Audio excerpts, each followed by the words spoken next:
Shalom, shalom. This video is about the Gospel of John chapter 8 and the first two verses, 1 and 2. And it's about people coming to YESHUA. I'll read these two verses for you.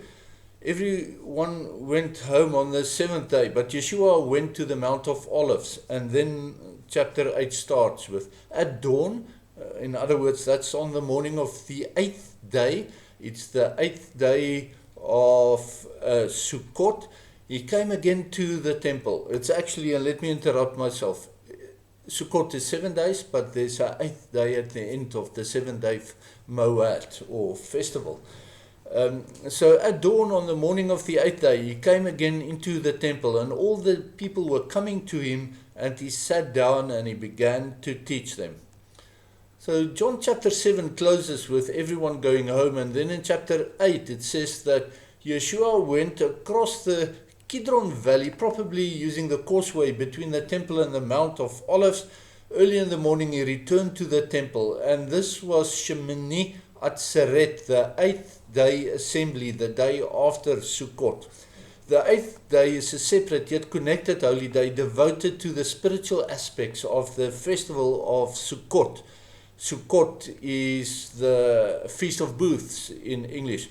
In this regard, Shemini carries the same root as Shemin, which means olive oil, used to anoint the Messiah with. The 8th day is the day that marks new beginnings. That's from the meaning of the gematria of 8. The gematria of 8 means new beginnings.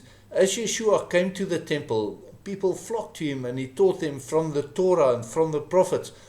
These people responded to YESHUA's invitation from the day before.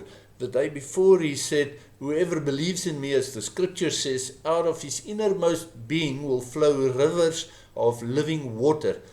And it's an application quotation from Isaiah 44 verse 3 and Isaiah 55 verse 1 and Isaiah 58 verse 11, and also from Zechariah 14 verse 8 and all of chapter 47 of the book of Ezekiel. All of these references have millennium or eternity implications. YESHUA's teaching of the people who responded to his invitation was a further fulfillment of Isaiah 54 verse 13, and they will be taught by God. That's what Isaiah wrote. The prophecy's initial fulfillment was in John 6 verse 45, and we spoke about it, and its further fulfillment will also be in the millennium, in the 7th great day of 1,000 years, which is the fulfillment of the covenant of 7 regarding the Shabbat.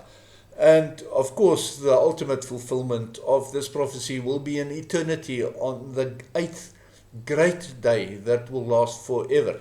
And of course, people can only be taught by YESHUA if they come to him. It is in our coming to YESHUA that we can sit at his feet to learn. Coming to YESHUA is coming to faith, to be born again. To come to him requires us to follow him and to walk in his ways. Atzeret YESHUA. So what are his ways? It is a narrow interpretation of the Torah. In the Torah we'll find that his load is light and his yoke is easy. And it's not heavy at all, as the popular wrongful teaching often is the case in the church. And with that, I bid you shalom, shalom. Please read the scriptures with an open mind and a critical mind, and see what it says. Shalom, shalom.